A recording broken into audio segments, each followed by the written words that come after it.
nos escriban, el doctor Gama. Pumas había sido de las grandes sorpresas de este torneo, ¿no? No creo que me vaya a fallar. Por la... Ciento sobreprecio vigente. Pack de botellas de agua purificada. Sí, creo que ha sido un proceso en este... Desde 1810, calle de Calzada de Becerras. Je tape. Faut m'engueuler. Hein. Chut, tu vas la fermer ta grande gueule maintenant. Bon, je pourrais en placer une, oui. Donc 1, 2, 3, Fellini, Visconti, Duras, 3 génies, 3 visions de l'Italie.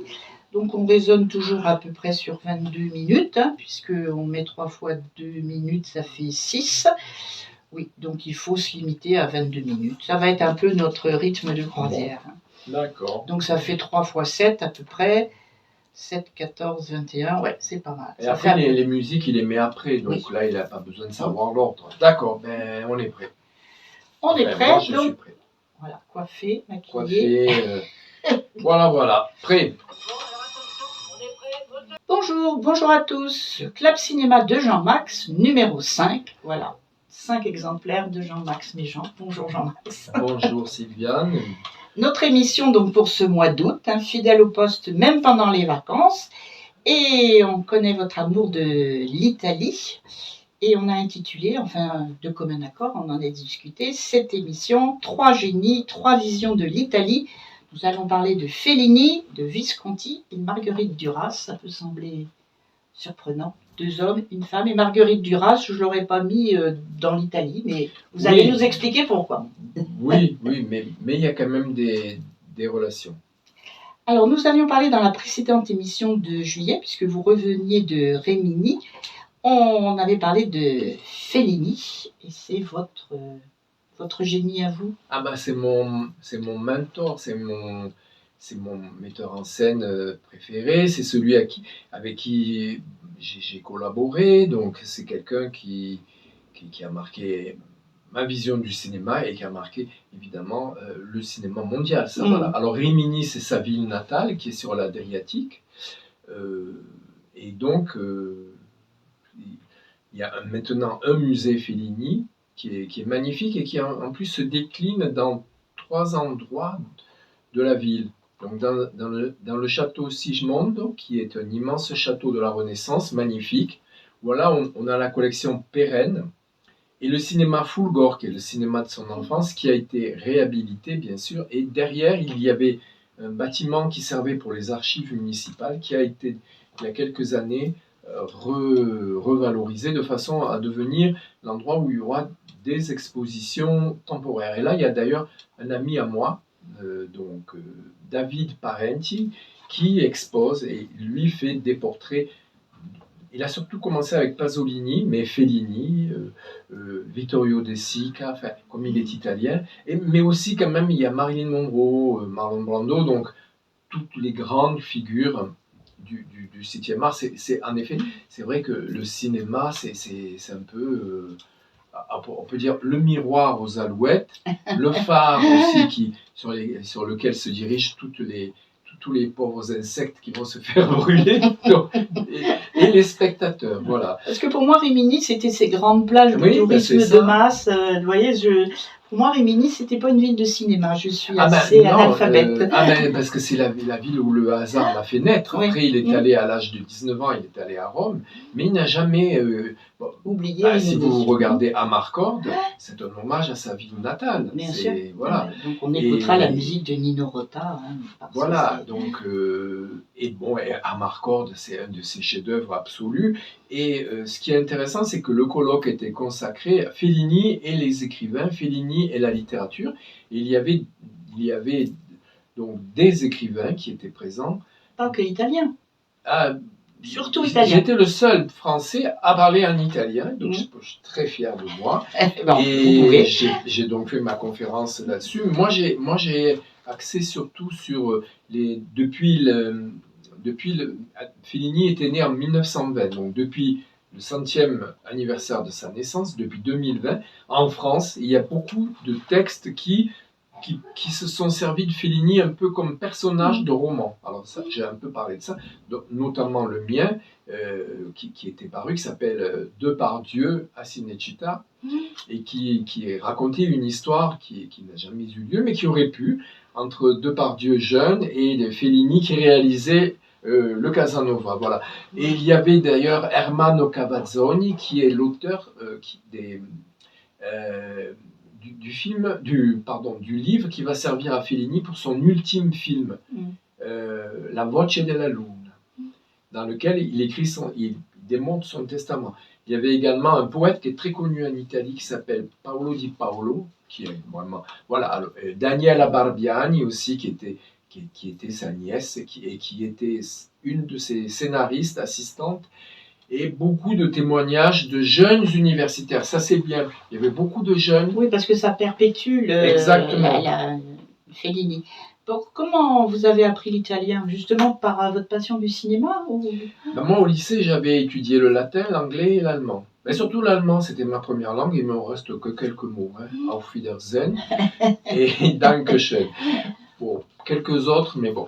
Et l'italien, comme j'avais une relation épistolaire surtout, ou téléphonique parfois, avec Fellini, et j'allais à peu près tous les ans faire mon pèlerinage pour essayer de travailler à Cinecittà, mais j'y suis arrivé quand même. Il fallait être coriace. Et donc, je me suis dit, je ne peux pas continuer à baragouiner, à mentir, je ne sais pas quoi, et en parlant avec les mains. Donc, j'ai appris au lycée italien à Paris. Quand je suis arrivé à Paris, j'avais 25 ans. Et vous avez appris assez facilement? Oui, quand on aime... un peu de latin, un peu de français. Et puis bon, je suis d'origine à moitié italien. Donc, voilà. J'avais la nonna qui à l'époque me parlait en italien. Oui, puis parce que j'ai des amis qui ont fait de l'espagnol et qui ont beaucoup de mal à se mettre à l'italien parce qu'ils confondaient. Ça ressemble, c'est des langues qui se ressemblent, mais il y a plein de faux amis déjà. Et puis, il n'y a rien de pire pour les Italiens, j'imagine, pour les Espagnols, que quelqu'un qui leur parle et qui croit parler l'espagnol et qui parle italien, et vice-versa. Voilà. Donc, cette passion de l'Italie, elle est aussi intimement liée donc, au cinéma. Ça a été votre porte d'entrée et votre fil rouge, en fait, dans toute cette passion du cinéma. En fait, oui. S'il ne m'avait pas répondu à ma lettre après avoir vu Fellini Satyricon, je crois que j'aurais pas continué, j'aurais peut-être pas fait des études de cinéma, je crois pas. Les hasards de la vie. C'est les hasards, oui. C'est les hasards heureux. Il y a quelquefois des hasards malheureux. Alors nous écoutons Nino Rota. Ah évidemment. Donc, et c'est évidemment la musique d'Amarcord. Alors nous continuons cette émission de Jean-Max, l'émission numéro 5, déjà, août 2025. 3 génies, 3 visions de l'Italie. Alors après Fellini, nous passons à Visconti. Alors Visconti, Fellini, c'est pas du tout le même univers. C'est pas du tout. On raconte que ils se détestaient cordialement. Et il y a que quand Visconti est tombé malade que Fellini a repris contact avec lui. Et il lui a écrit une lettre, voilà. On sait la raison de leur haine? Oui. Il y a plusieurs raisons, comme toujours dans la vie. En fait, c'est pas vraiment eux en tant qu'individus, c'est un peu les cénacles, les admirateurs de l'un qui. Alors, quand même, Visconti avait été vache avec Fellini parce qu'il avait dit Fellini fait du cinéma de provincial. Ah, c'est gentil. Alors, vous savez que Visconti avait quand même plusieurs casquettes. C'était quand même un prince, c'était quand même de la haute aristocratie milanaise, et en même temps communiste. Il était engagé, il a fait beaucoup de résistance, et voilà. Alors, et homosexuel, avoué, c'était un des premiers grands artistes à avouer son homosexualité, alors qu'il n'était pas du tout à l'aise avec son homosexualité. Il voulait que ça se sache tout en n'ayant pas l'air de ce que le goût du scandale ou le... Non, même pas. Non, je pense que c'était un goût de l'honnêteté. Il avait une honnêteté intellectuelle quand même, Visconti assez énorme. Et je trouve qu'il a eu quand même beaucoup de courage parce qu'on le détestait pour ça. C'est un grand noble et qui a pris la cause quand même du parti communiste italien. Mais il n'est jamais entré au parti, ça aussi. Donc ça fait partie de toutes ces contradictions. C'était quelqu'un qui commencé avec évidemment le néo-réalisme et avec des films qui se passaient vraiment chez les pauvres, La Terre trema, La Terre tremble, Rocco et ses frères, qui est un film sublime, mais qui parle des Italiens du Sud qui arrivaient à Milan, et pour survivre, un des deux apprend la boxe et pour devenir champion. Et après, il va passer à des films comme Le Guépard, par exemple, ou comme Les Damnés, des fresques historiques absolument grandioses. Avec, Les damnés, moi ça m'avait... voilà, avec une précision. Ouais. Et en même temps, c'est très éloigné de l'histoire. C'est son interprétation à lui de l'histoire. C'est son interprétation, oui. Donc, une richesse là aussi. Et Fellini comme Visconti restent tout de même des maîtres du cinéma, même si... Alors, on se revendique plus d'eux, si. Moi, je suis mal placé pour en parler. Alors, je sais pas, il faudrait demander aux jeunes, mais les jeunes qui s'intéressent au cinéma, mais pas au cinéma actuel, ils ont quand même au moins entendu parler un jour dans leur vie de Visconti. Je sais pas, j'espère. Vous espérez? Parce que j'ai entendu des personnes dire, moi j'ai refusé de faire un cours parce que je leur ai dit, revenez quand vous aurez vu un film de un tel. C'était un professeur du cinéma ou un prof? Ah oui. Non, mais alors en même temps, là, les jeunes... Quand on est jeune, il faut apprendre. Oui, mais on ne peut pas demander aux jeunes d'avoir vu tous les films que moi, par exemple, j'ai vus. Oui, et encore que moi, j'en ai pas vu beaucoup par rapport, par exemple, à Henri Agel, qui était mon professeur à Montpellier et qui était né en 1902. Ouais. Vous voyez, eux, ils sont nés presque avec la naissance du cinéma. Et nous... moi, je sais que j'ai de plus en plus de mal à voir tout ce qui se fait parce que après ça, il faut dire, il y en a de plus en plus. Moi, quand je vois il y en a trop, il y en a trop. Et puis en plus, les films restent pas très longtemps dans les cinémas, donc on n'a pas le temps chaque semaine d'aller voir 5 films. Regardez à Cannes, là, il y en a trop. Parce qu'ils ont créé plusieurs sections. On ne peut pas aller tout voir. D'abord, il faudrait arriver à avoir des places là-bas. Oui, et puis en même temps... On rappelle que vous n'y êtes pas allé cette année. Mais non, ça devient vraiment une grande foire. Mais on ne peut plus avoir les places. On peut pas, moi, j'avais vu 3 films l'année dernière sur 6 jours. Et en plus, c'était des films que je ne voulais pas voir. Donc, voilà. Allez, le petit coup de patte de Jean-Max. On va appeler cette émission... Non, parce que Fellini, par exemple, il détestait le Festival de Cannes déjà à l'époque. Même s'il a eu la Palme d'Or pour la Dolce Vita.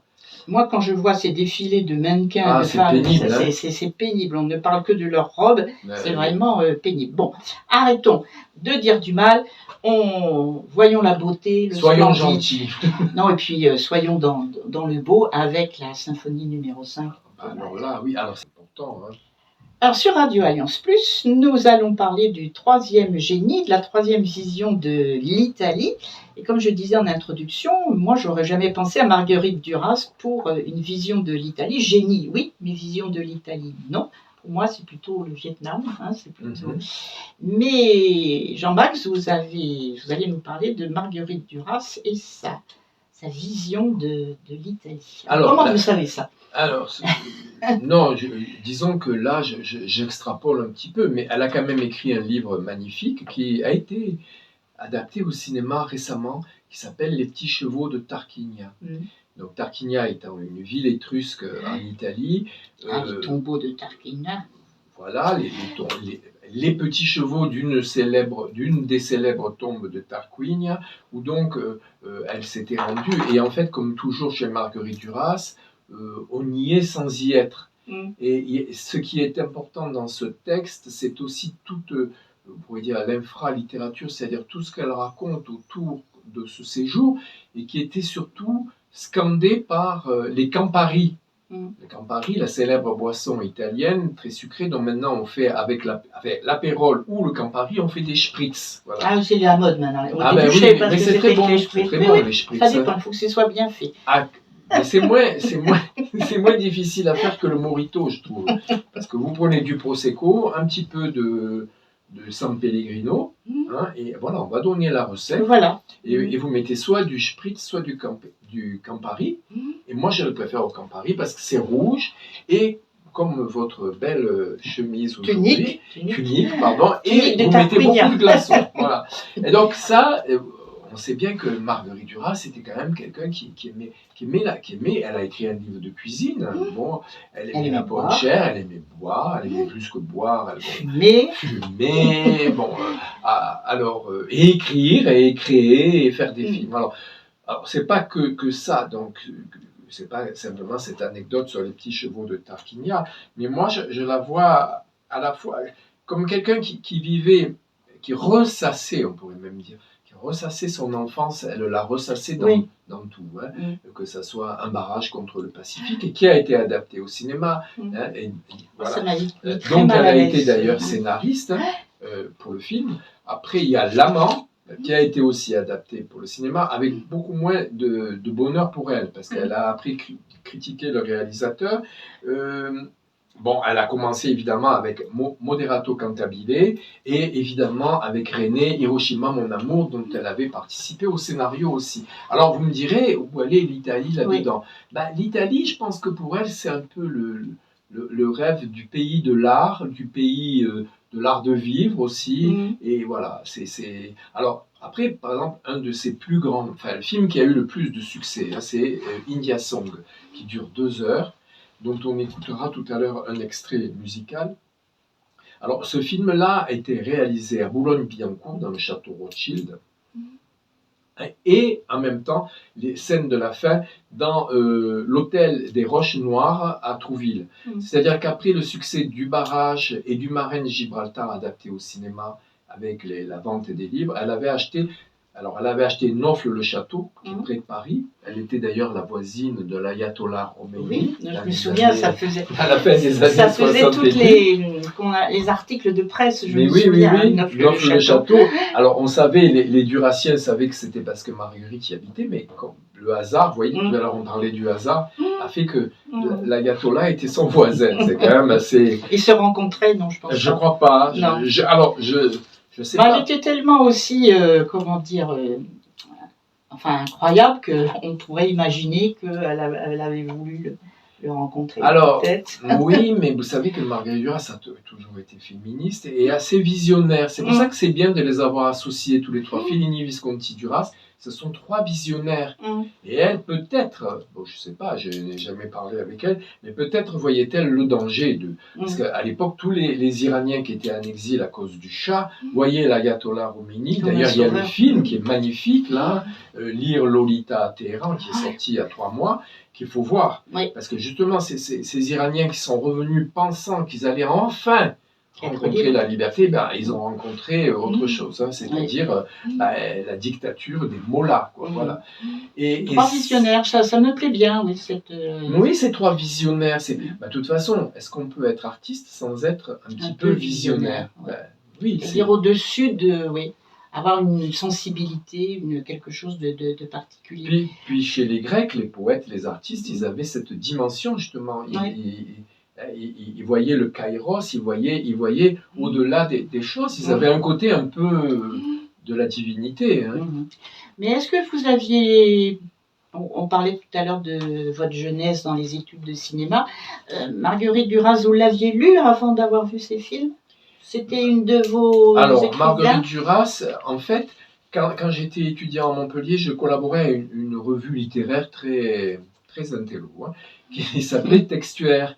Et j'avais pris contact, et donc, comme j'avais fait philo, et je commençais à écrire, c'était mes débuts, j'avais 24, 25 ans. Et donc, on me dit, la rédactrice me dit, pourquoi tu ne t'intéresserais pas, toi, à Marguerite Duras? J'ai dit, oui. J'avais une copine, vous savez, toutes les femmes de cette époque-là, dans les années 75, elles adoraient Marguerite Duras. Alors, j'avais pris, je crois que c'était Le ravissement de Lolwestein. Ça ne m'avait pas tellement convaincu, mais j'avais écrit à Marguerite, et qui m'avait répondu 3 lettres très gentilles. Voilà. Et donc, du coup... Vous ne l'avez jamais rencontré, vous aviez dit tout à l'heure. Non, hélas. Ça devait être un personnage assez extraordinaire. Moi, elle me mettait mal à l'aise, je ne sais pas pourquoi. Je ne sais pas. J'ai jamais un peu autoritaire, un peu... autoritaire, peut-être, je ne sais pas, ou peut-être submergée par son génie, je ne sais pas. Mais elle m'a toujours mise un peu mal à l'aise. Mais non, moi, mal à l'aise... Ça dépend de l'âge de sa vie. Je trouvais qu'elle a eu une fin de vie tout de même triste. C'est triste. Hein. Oui. Donc, c'est comme, enfin, je fais un parallèle qui est peut-être absurde, comme Marguerite Yourcenar, je trouve que sa fin de vie a été assez épouvantable aussi. Les Donc, fins de vie de tout le monde, sauf que la plupart des gens ne sont pas connus. ouais, mais Marlène Dietrich, c'est pareil. Ouais. Oh, mais nous sommes tristes aujourd'hui, dites donc. Bah, non, c'est vous qui avez parlé. Non, moi, Marguerite Duras, je trouve qu'elle a eu la vie qu'elle voulait, en fait. Ouais. Elle a beaucoup créé, elle a beaucoup bu. Elle disait, je bois jusqu'à la folie. Alors, la rencontre avec Yann Andrea à la fin de sa vie. Ça, voilà, avec un homme qui avait, je crois, 40 ans de moins qu'elle, et qui en plus était homosexuel. Et puis qui a écrit sur simple, elle. hein. Enfin, c'est pas simple, et Marguerite Yourcenar, c'est pareil. Hein, non, donc, non. voilà. Bon, on fait des digressions là. Donc, oui. Mais c'est vrai que le cinéma, c'est l'art, enfin, avec un A majuscule, hein, c'est-à-dire entre littérature et tout. Peinture, hein, dans le cinéma, c'est une peinture qui bouge, c'est une peinture qui vit, hein, et c'est important. Donc vous touchez à tout et vous continuez, et je vois que vous continuez d'écrire, c'est votre autre passion ou c'est ensemble? Mais c'est une névrose peut-être, parce que vous savez, les gens, on est très peu lus, il y a très peu de gens qui achètent les livres. Alors tout le monde me dit, mais pourquoi tu continues? Ben, je sais pas, c'est comme une machine folle, voilà, blablabla. Et en fait, alors, oui, ben justement. Et là, vous parlez de Marguerite Diamant Bleu. Voilà, donc Marguerite Diamant Bleu. J'avais écrit le roman, j'en ai 3 là, c'est une trilogie moi aussi, je me permets de faire. Donc le premier c'était Depardieu à Cinecittà, c'était Fellini, voilà, et Depardieu bien sûr. Alors là, en revanche, donc je rebondis, c'était au moment où alors c'était en quelle année le camion? 1977. Elle tourne le camion, justement avec Gérard Depardieu.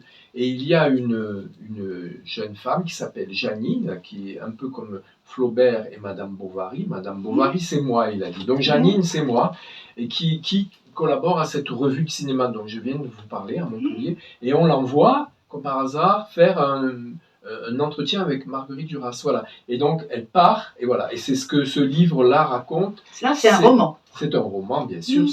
Tout est vrai, tout est faux. Et elles se rencontrent et ça va donner naissance à un road movie.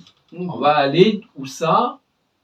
On va voir. Ah, alors attendez, j'ai dû déconnecter 15 secondes. Alors la Janine arrive à Nofles-le-Château. Marguerite Duras, c'est les derniers ouvriers sont partis pour le tournage du camion. Voilà.